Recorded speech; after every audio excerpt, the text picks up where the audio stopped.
Hello folks, ladies and gentlemen, today is Friday, June 23rd, 2017. As usual, it's me, Jake Baldino, here to talk about some video game stuff this Friday. Welcome back. It's been a while since we talked during E3, but we got some stuff to break down. First things first, some very interesting words from someone developing games for PS4. He had quite a bit to say about the console. The Hazelight Studio founder and head of the new game Way Out, you know, that co-op game that they announced at E3, really just freaking ripped into the PlayStation 4. He's got a very interesting quote here. "You want the honest truth? This machine is not so strong as you think," he said in a recent interview with Engadget. "This is like a 5-year-old PC. If consoles were as powerful as PCs are today, you would see all different games. Most of the work developers put out there is to make them work on consoles." That sounds like some pretty harsh words, right? But if you think about it, is he wrong? I think most of the time why we don't people hear and speak so hard about this stuff is because they are working and developing games for those companies. But this guy just came out and said it. Well, we all know. I mean, if you stack up specs next to a PC, yes, obviously a PlayStation isn't as powerful, but I think the more interesting statement here is the fact that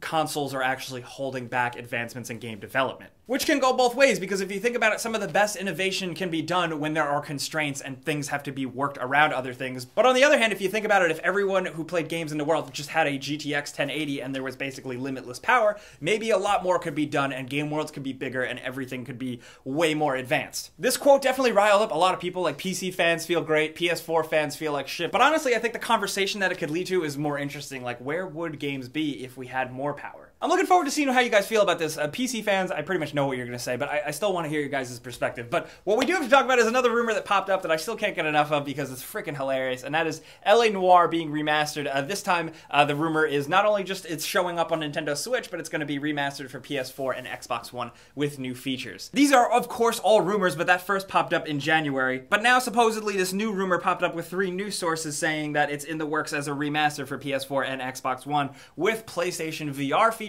and a first-person view mode for both versions of the console games. I've been itching to replay LA Noire for a while now just because it's such an interesting and different approach to a game, and I guess maybe now, if this is true, that could be a thing. But like a lot of other games recently, this really begs the question, if this is true, the game came out 6 years ago, do we really need a remaster? That's up for us to decide, I guess. But one of the most requested stories you guys sent me over the course of the last 2 weeks while I was at E3 is the drama going down with Rockstar and Grand Theft Auto 5 and modders, most notably OpenIV, or however you say it, sorry if I don't know, but the big modding tool that most people really rely on to create any sort of Grand Theft Auto 4 and 5 content has been shut down. Rockstar put the kibosh on it, well, more technically Take-Two Games, and people are obviously really pissed about that. There hasn't been too much communication on this, which I think would really help more, but Rockstar and Take-Two have only put out a few things, citing that this is really a move to clean up GTA Online and get rid of hackers and stuff, and it's more of a legal thing than a crackdown on modders having fun thing. But ultimately, it still does crack down on modders, and it's a major bummer. Tom, what's your favorite mod from GTA 5? Well, not let you be Sonic the Hedgehog. You would.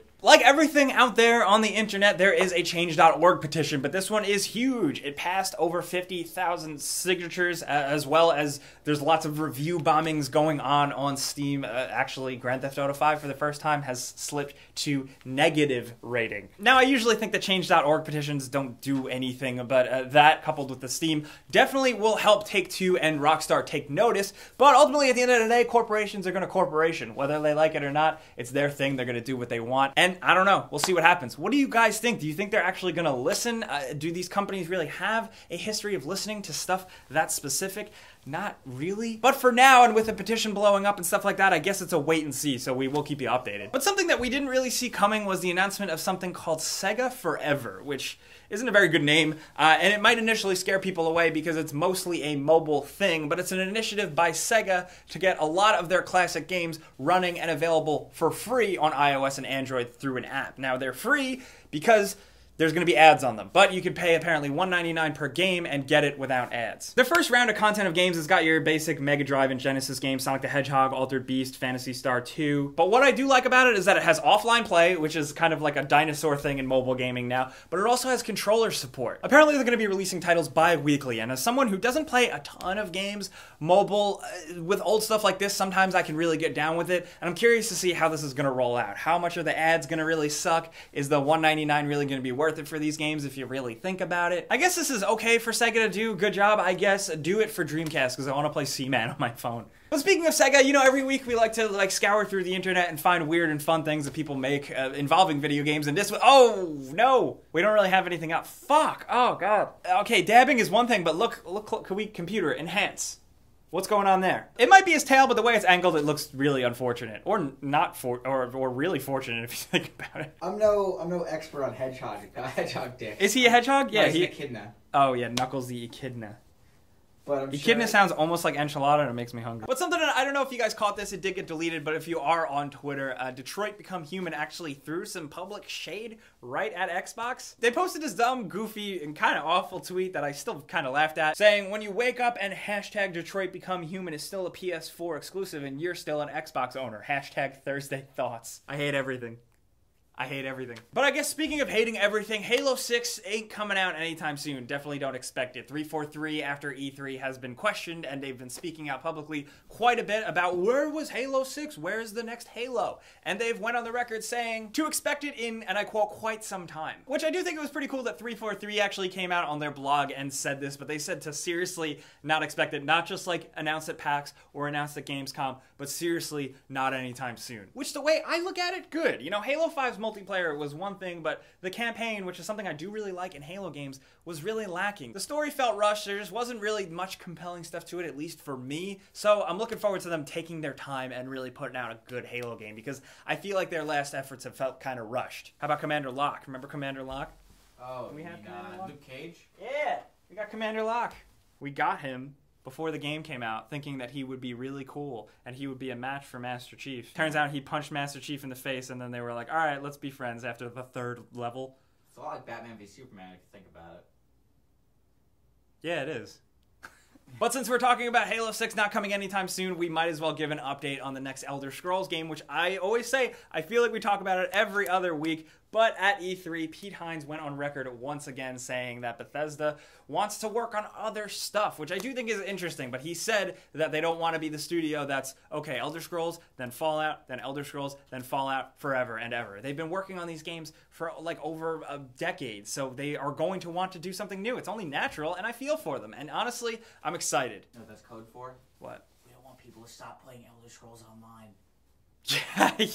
yeah. They're like, but anyway, play Elder Scrolls Online to keep you satiated. And I think it's admirable. And you know what? If the rumors do suggest that they are making some sort of space game, I'm into it. But it just seems like we're gonna have to wait a while before we hear anything about what that game studio is actually working on. But if we do have to really wait that long for Elder Scrolls, it better be like the biggest overhaul to the Elder Scrolls formula we've seen yet. But that's just me talking out of my ass. Speaking of talking out of your ass, that Project Rap Rabbit Kickstarter that we were so excited about a couple weeks ago failed.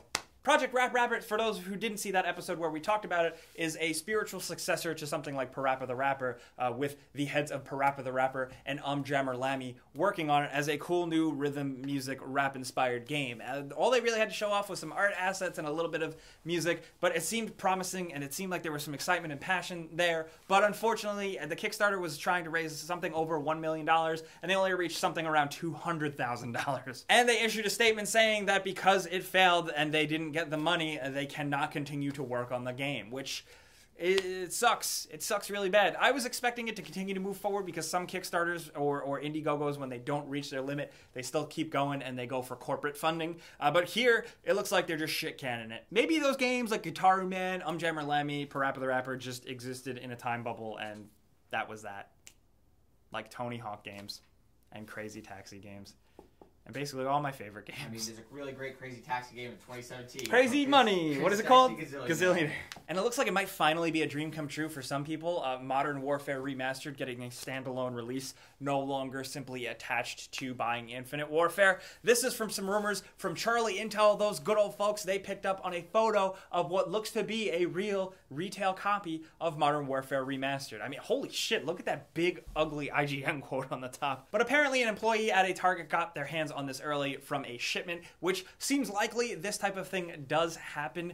Retailers do get shipments of games early. That's how you see these things pop up sometimes. But the nitty-gritty details, apparently it's going to be $40 and it's going to be releasing on June 27th, which is very soon considering we haven't heard a single thing about it. So I'm like 50-50 on this, but this just seems like a likely possibility. What I am curious to see though is that Activision did do a lot of weird microtransaction-y things with this version of the game digitally. I'm curious to see what this is actually going to come with content-wise, especially considering, yeah, $40 is a lot. And $40 is a lot when it comes in as an old game that just has a ton more microtransactions in it. But I guess we'll be talking next week about whether or not that's actually true. I kind of hope it is, because there's a lot of people out there that really wanted to get their hands on it that didn't really want to even fuck with Infinite Warfare at all. And you know what? I can't blame you. And what do you know? Surprise, surprise, just as we were about to upload the video, Activision has confirmed that this thing is legit. It is, like I said, and like the rumors suggested, $40 and it's June 27th. So there you go. But that's the stuff we got to talk about this week. So now let's do that console giveaway we do every single week, except for last week because we were at E3. But you know how it works. There's a link in the description below. You click it to sign up once. You enter once and then you're entered for good. And then every single week we randomly choose one winner to win a free console